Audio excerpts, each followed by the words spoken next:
Make sure you guys hit the subscribe button if you guys are enjoying the content that we're throwing up. And make sure you guys hit the like button if you enjoy the video. And yeah, let's begin. What's going on, guys? This is Rob, and just a little bit of an update. I'm actually going out of town this weekend, starting on Friday, I think it is. Myself and Mariah are going out of town for Valentine's Day weekend. So I've been looking for comics that I want to cover to kind of make up for stuff that we didn't finish and different things like that. And I know it sounds weird and kind of out in left field, but we're gonna do more of the Alien comics because I don't know about you guys, but I kind of get tired of doing Marvel and DC. And I love the idea of covering a story that basically talks about what happens after all the xenomorphs from like the Alien versus Predator series, after all the xenomorphs conquer Earth, because they did. They basically took over the world in the Alien comics. You guys will find a link down to the Alien videos in the description for like Nightmare Asylum, Earth War, Female War, all that kind of stuff. Like Ripley and Hicks and everybody, it's all just like popping off. It's the craziest thing. It's amazing. Like it's an amazing, I'm getting excited just thinking about it. And here's the thing. All right, so getting into Black Panther, here's the thing, man, let me tell you something. Here's the thing, man. Black Panther is one of these characters that if he's written poorly, it's bad.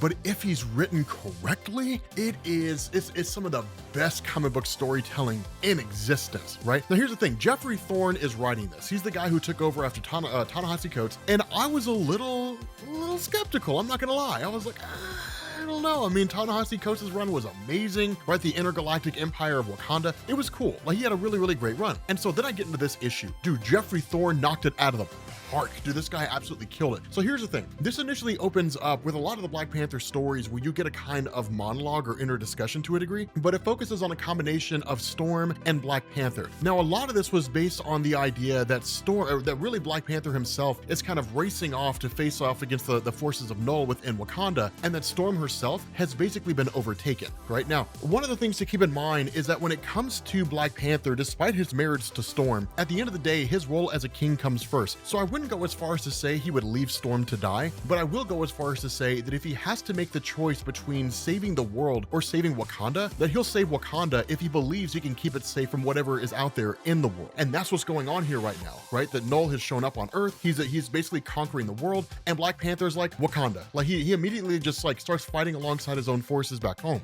Now, the biggest problem with this is that it's one of these things where the different energy shields and so on and stuff they have just aren't working. That nothing they have really seems to be able to keep the forces of Knull at bay. And so at the end of the day, it just comes down to good old-fashioned hand-to-hand combat. Now, here's a cool kind of a little tidbit that we get here, right? This will be kind of a running theme throughout this, but we get this line, right? And we have this scenario where like T'Challa's talking to his dad in the past, but he kind of asks, he says, you know, T'Challa, take heed of what I say, right? He says, every problem that you may face, every obstacle in your way is susceptible to proper planning. Plan, my son, plan well, with a sober mind, with an icy eye.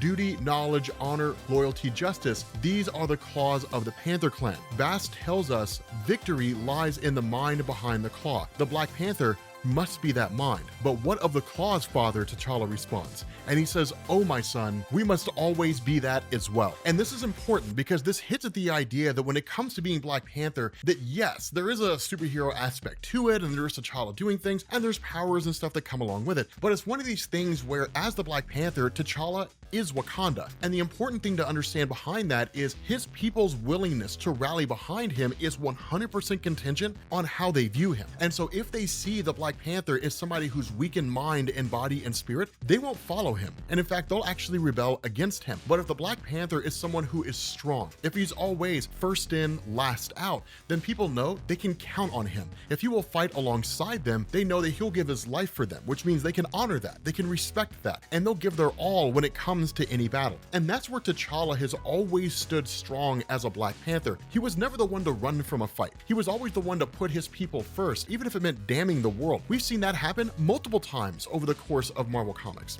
And so it's this kind of amazing moment because he literally like arrives and rallies alongside all his soldiers, right? And he's like, warriors, you know, he's like, don your sheaths, rally to me. It's epic as hell. He's like, we cannot save the fallen, but by Bast's teeth, no more of you will fall. And that right there just rallies what's left of all these soldiers, and they manage to fight a lot of these guys off. But here's the problem, is keeping the forces at Knull at bay is starkly different from defeating the forces of Knull. And so in this great big huge war, you know, if we can call it that, they've won only a battle, and it'll only be a few minutes before the forces of Knull begin to remuster, regather, and they're back on the assault again. And so what we end up doing is we switch over to Shuri. Now, one thing to understand about Shuri in Marvel Comics is that I'm not the biggest fan of what they're doing here. And the reason why is because they're bringing her closer in line with the version of Shuri that we saw in the Marvel Cinematic Universe. But to be honest with you guys, I was not the biggest fan of Shuri in the MCU. There's elements of her that I love. The fact that she's all about memes and she's technologically capable and all that kind of stuff. And by all standards of measurement, even seems to be light years ahead of Iron Man. But I loved Shuri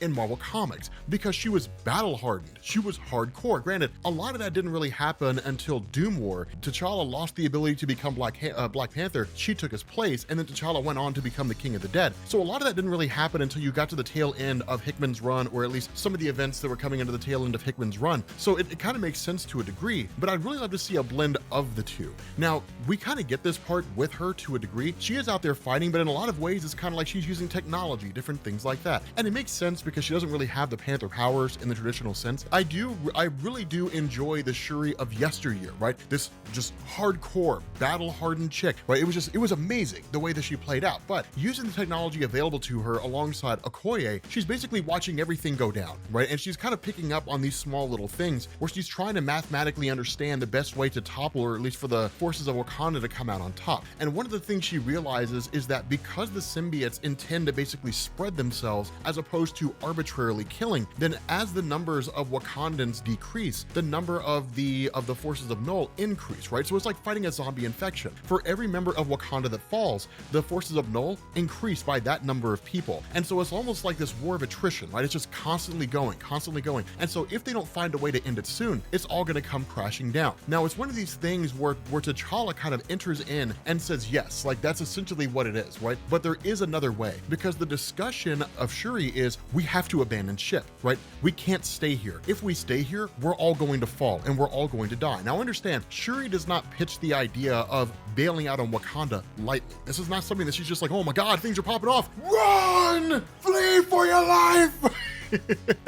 That's not really what she does, right? She doesn't really throw it out there in that way. It's just one of these things where it's like, we don't, like, from a mathematical perspective, from my knowledge of science and alchemy, understanding all that kind of stuff, we just don't really have any way to overcome this. But notice that as Shuri, in the time that T'Challa has returned to being Black Panther, there's a lot of tools and things that he has at his disposal that she doesn't have. And one of the things that made T'Challa so capable is holding all these pieces and having the mind to use them in the right way makes a person wildly capable. And that's why he comes in and he's like, no, there is another way, right? There's another way for us to basically win. Now, of course, he's greeted by Shuri, who's like, yeah, you survived, you know, and Okoye is like, my king, you know, I'm glad you're alive, right? You know, he's basically asked, while he's talking to Okoye, and he's just like right into the business of everything and trying to figure out what they have to do and saying, we need to get all those survivors here to the royal city, into the royal chambers to keep them protected from the forces of Knull and all that kind of stuff. Shuri starts to pick up on something, and she starts to realize Storm's not there. And she asks, where's Storm? And T'Challa turns around and just kind of says, Ororo's no longer a factor. Now, the look of shock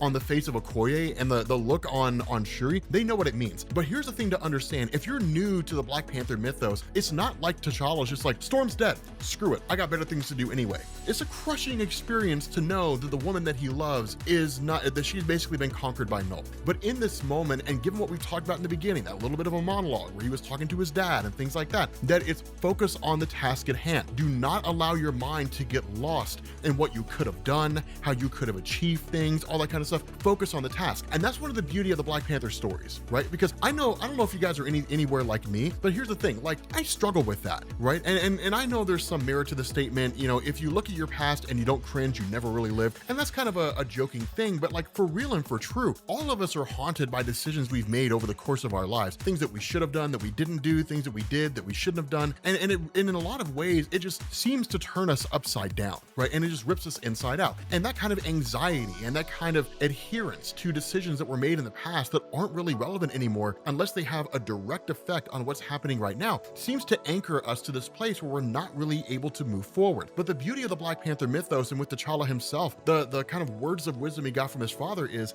if you live in the past, you'll never ever go anywhere, right? You'll just be stuck there. Do not allow your mind to be locked down into this one situation. Focus on what needs to be done. Separate yourself from the things that hold you back. As hard as it might be, as emotionally crushing and devastating as it might be, you have to, because it'll be the only way for you to achieve your goal, especially when you're in a time when you have to fight, when you have to find a way to keep going, when you're being faced on all sides by death and sadness and misery. You have to find a way to keep going, and looking at a way to guarantee victory is the only way to do that. It's so important when it comes to the Black Panther mythos, because what he ends up doing is actually pulling up one of their cameras and showing that like one of the dragons of Knull is swooping in, and then amplifies it by 1,000% and has all these people who are basically being spewed on by this dragon who's dumping all these symbiotes everywhere. People are converting into the forces of Knull, and that's when he says, this is the fate that awaits us, right? The shield will not protect us. The shield will not hold forever, but we also cannot abandon Wakanda. We have to stay here because you have to trust me. I know a way to save our country. I know a way to keep us alive and to keep the forces of Knull at bay, seemingly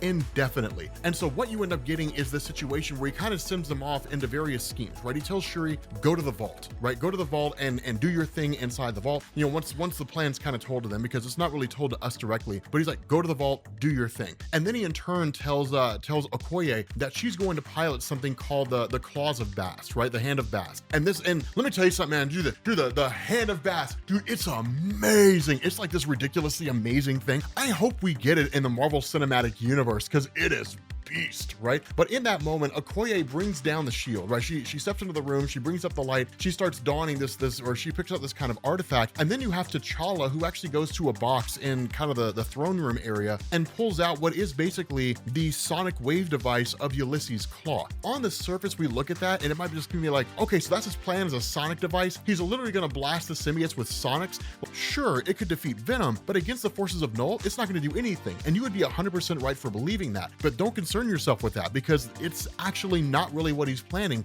He's planning for something much grander. And so what we end up doing here is switching over to the Jabari people, and you've got them just fleeing for their lives, right? All these Knull forces are just coming in. They're just trying to live, man. They're just fleeing for their lives. I don't mean it's funny that like they're dying. It's not funny that they're dying, but like they're just running all over the place. And then suddenly one of the forces there are met by the arrival of Shuri. But the cool thing here is she's appearing everywhere. That she's got these kind of little dolls, so to speak. There's really more magic and science blended together in the form of alchemy, but she can basically cast her presence in multiple places and fight in multiple places. And the reason why this is so important is because having Shuri there, the sister of Black Panther there, helps to rally those forces. Sure, it's not as great as having T'Challa there, but they also recognize if he's not there, it's probably because he's working on something else, which Shuri also solidifies. The problem with this, and the thing about this, is that Shuri out there fighting was only ever meant to be a temporary measure. That when she went out there and got engaged in this conflict, she knew that a time would likely come when she would be taken over by Knull, and that's exactly what happens. And so when that takes place, Black Panther, T'Challa, chimes in directly to Okoye and says, are you monitoring everything? Shuri's fallen. And she's like, yes. Is it time? And he's like, yes. Deploy the hand of Bast. Dude, the hand of Bast comes out. It's the most beast ever, man. It's the most beast thing ever. She's literally piloting this giant hard light, like, Panther, man. It's amazing. Dude, this thing is so cool. It's the coolest thing I've ever seen in the Black Panther mythos. It's like a battle of the Dragon Zords, right? She just comes jumping out and like attacks the dragon, piloting this just giant panther. Dude, it's just like, it's hard light, man. It is so cool. It's like there's just this energy construct, and it's like, damn, I really hope we get to see something like that. Yeah, here's the thing, man. The Black Panther comics right now, man, dude, these comics slap. It's amazing. These comics absolutely slap. I'm sorry, I'm so excited, people. I'm sorry, I'm so excited. But it is an exciting moment. It is an exciting moment in the Black Panther comics, man. It is lit, dude. This thing is so lit. But of course, when that happens, while Black Panther's doing his thing, suddenly here comes Shuri busting into his room. And the way this seemed to work is that Knull kind of worked, or at least got his way to her, directly through the doll she was controlling. That because they were more or less facsimiles of her, destroying those meant he could access her. Now, we're not really given the details as to how, but we do know that Knull is one of these guys who kind of operates on a higher level with regards to telepathy, telekinesis, some measure of reality warping, things like that. So how it was he managed to get a symbiote in there, we don't fully know because we're not fully aware exactly how her artifacts work. And in all honesty, it's not super important because even when I was reading it, I was like, I can just go with it and it works, right? Because she comes busting in as an agent of Knull and then starts attacking T'Challa. Now, it's one of these things where when he's using the device of Ulysses' Claw, she kind of comes in, you know, almost sort of pokes fun at him and is like, is this really the weapon that you're using? Is this really your weapon of choice here? So what we end up doing is we sidetrack for a second and we go back to this conversation that T'Challa had with his dad when he was younger. And T'Challa's dad is almost kind of chastising him. And he's like, you ran away from the martial arts training, from the martial training you were supposed to be doing today. Is that really what happened? And T'Challa says, yes. He says, the test was unfair. The teacher changed the rules. And his father's like, did he really? And he says, yes. You know, he says, what rules were those? And he said, it was to be a single combat. Instead, there were 5 people who were there. 3 of them were Jabari. They were all older than me, and one of them had a club. And his father says, and they defeated you? And he says, yes. He says, they beat me, father. They hurt me. They cheated. And he says, you fought your best though, right? One of the boys even had to go to the healers, did he not? And the response to T'Challa is, I lost. I am the prince. One day I will be king. I cannot allow. And his father stops him. And he says, do you know the tale of Bast and the Anansi drum? And he says, yes. He says, of course. And so this is when the story gets really cool, right? He says, it is known that Bast was always jealous of her younger brother Anansi, the maker of secrets and stories. Bast is the goddess of many things, but also she's curious as a cat. She was forever sneaking into Anansi's workshop, spying on his creations. One day, Anansi had enough. He played a trick on his sister. Anansi wove a great drum made of silk and stars and stories. Dazzled by the sight of it, Bast could not help herself. She pounced upon the drum, hoping to learn what Anansi had hidden there, but the drum was not a drum. Bast soon found herself trapped inside. The more she struggled, the more she was covered in the threads of spider silk. Soon, she was wrapped all over it, stuck inside Anansi's drum. Bast thrashed and screamed, but Anansi's silk was strong. As powerful as she was, Bast nearly gave up. But then she realized Anansi's web had not covered her entire body. One claw on one paw had been left free. And so that's when you get into the craziness of this, right? The craziness, that's when things get bonkers. Because when Shuri was making fun of T'Challa with him having this thing, he's like, no, I mean, that's not the case. This is not designed to be used as some kind of a weapon, some kind of a sonic device, and that's where it ends. That's not the basis behind this. He says, you are a very powerful being, Knull. You have all kinds of abilities at your disposal. This is true, but you also have vulnerabilities. Electromagnetism, high frequency vibration. Wakanda mastered both of those centuries ago. And Knull kind of blows him off. You know, Knull operating through his sister kind of blows him off, which I guess really at this point is just Black Panther versus Knull, right? That's basically what it is, right? Knull possessing his sister and then facing off against Black Panther. And he's like, it doesn't matter, right? I'm going to destroy you and consume you the same way I consumed your sister. And he says, I think not, right? The barrier failed as a shield. That's true. But the shield itself will make as an excellent amplifier. And then he does the coolest thing ever, without a shred of fear, without a shred of worry. He just points this claw at the sky and just says, goodbye, Knull. And that's when you pick back up with the story, right? That Bast had stopped screaming, that Bast had stopped twisting, Bast stopped thrashing. With her one claw, she began to scratch Anansi's web, cutting through it bit by bit until she was free. And so literally using this amplifier, he just basically amplifies the power of the shield, which between its electromagnetic properties and the sonic vibrations of Ulysses' weapon, basically creates a giant electromagnetic sound barrier that Knull can't get through, that Knull cannot penetrate, that all the symbiotes consumed inside of Wakanda are affected by this barrier, and every single person who is bonded to a symbiote is freed. The symbiotes in that space are totally destroyed. As insane as it sounds, as absolutely crazy and amazing as it sounds, Black Panther has not only overpowered Knull, the symbiote god, he's also turned Wakanda into the only safe refuge on the face of the planet. With that being said, guys, we're gonna bring this video to an end. If you guys are new here to Comics Explained, make sure you guys hit the sub button to become part of the Rob Corps. If you guys enjoyed this video, make sure you drop a like and I will catch you all later. Peace.